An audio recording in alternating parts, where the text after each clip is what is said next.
Hello bros, Aegislash strikes again. So someone requested that I play Aegislash and here it is. I hope you enjoy it and learn something. So Aegislash Iron Head is one of the most underrated build in this Pokemon Unite because no one uses this build because it's pretty trash. But if you know the right timing of the Iron Head, you really know that it is really a very good shield moveset of Aegislash. But before that bros, let me tell you the build. The build that I'm running for Aegislash is the one and only Razor Claw, the scope lens, and the attack weight for the damage of your Shadow Claw and the Iron Head. So what you need to do when playing this Pokemon bro is 100% sure you should know all the moveset of your enemy in order for you to know the right timing whether you Iron Head or not. That's why this Pokemon really requires a lot of patience, and the key is really the timing in order for you to win this build. So early game is just pretty basic. Try to get your max stack of your attack weight in order for you to have the advantage of your Shadow Claw. And once you get the Shadow Claw, it is time to use it and knock up your opponents. So I use the eject button here because it's really very good combination of your Iron Head combo. Because when you are playing Iron Head bro, you really become like a speedster in the game. So here I will use the eject button just to kill this. And just like that, I got the knock up and it's a pretty good. And it is worth it because our jungler gets the XP there.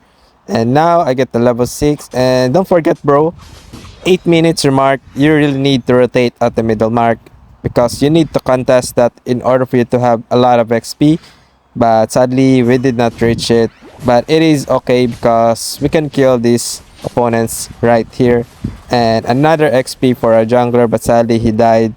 And what you need to do early in the game bro, you really need to get your shield very fast in the game because once you get the Iron Head, it is really a very good moveset because you can return to shield form very fast in the game and it nullifies the damage. But the sad part is you get CC'd compared to the Wide Guard and it doesn't give a lot of shield. So now I get the Iron Head. So what you need to do bro is when you use your Iron Head, you really need to hit it in order for you to have a lot of sustain and make sure you dash it in the opponent in order for you to damage them also. So what you need to do bro is Shadow Claw, attack button, and Iron Head. So it really depends on whether kind of situation. Just like this, for example, I played against Tinkaton, right? So I used the Iron Head when he used his moveset, which is the Gigathorn Hammer. And that's whether the time I really perfect time the Iron Head in order for you to dodge the damage of it. So only remember bros, you can nullify the damage in just one attack of your opponents. So that's just, you really need to require a lot of timing in this Pokemon. So but if you have a lot of opponent, I really don't recommend playing inside the battle of team fight because when you are playing the Iron Head bro, you really feel like a speedster in the game. And if it's 1 versus 5, you cannot handle a lot of opponents because of the CZ. So just like this bro, I really prioritize the Gardevoir there using my Iron Head in order for me to move closer to the opponent. So just like this, I use my eject button and just Shadow Claw. And that's the right time. I did not return for the Iron Head because the Gardevoir doesn't have any move spells and his damage attack is very weak. So that's why I use my all attack Shadow Claw there. So I will return to Iron Head here. So this is the problem of Iron Head bro. You cannot withstand that all types of damage because you are like a speedster in the game. So I target the Gardevoir here and I did not return to the shield form. And now I use the Iron Head again because I'm up against 2 opponents and return to the sword stance once again. So that's why this Pokemon is really very good bro because it requires a lot of patience, a lot of timings, and you should read your opponents carefully. So here I'm just waiting for the opponent, so I will use the Iron Head again once again here just like that in order for me to knock up and stun the Tinkaton there because you can cancel the abilities of Tinkaton's attack if you use the Iron Head stun duration.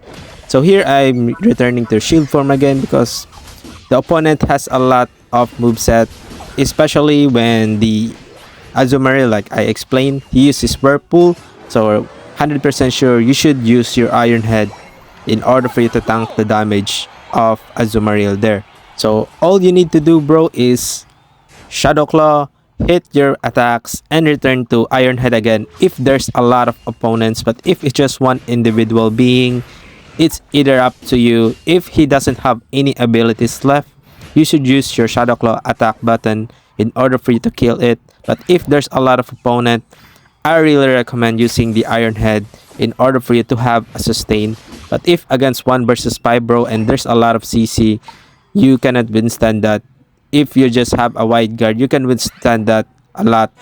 But this build is really a speedster style, so you should prioritize the attackers in the game. So here I right time the Iron Head there in order for me to nullify the damage. That's why it really requires a lot of timing and patience here.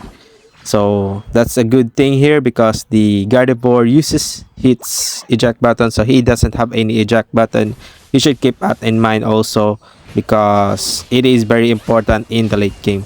So as you've seen, I did not return for Iron Shield and I right time the abilities of my Iron Head in order for me to dodge the damage of Cerulege there. So it is really a pretty good Iron Head there. If I don't use the Iron Head there, 100% sure I will die in that particular battle. So here's the time of the Rayquaza fight. What you need to do, I use the eject button here because I need to kill the Gardevoir and I will go to the Glaceon instead here. So that's why you should use the icon in order for you to attack the opponents very accurately with this build because it is 100% recommended, bro. Trust me. You should not rely on your auto aim when playing Aegislash Iron Head because it will misses a lot if you use just the normal auto aim button. So you really need to use the attack icon in order for you to target the specific individuals or Pokemons in the game. So that's just how the game works in Iron Head. I repeat, timing is the key with this Pokemon, and also patience and learning the abilities of your opponents. If they throw the abilities to you, Iron Head, and if they doesn't have any moveset left and no attack buttons, that's the right time you use your sword form. So thank you, bros. I hope you learned something and like and subscribe for more type of this content.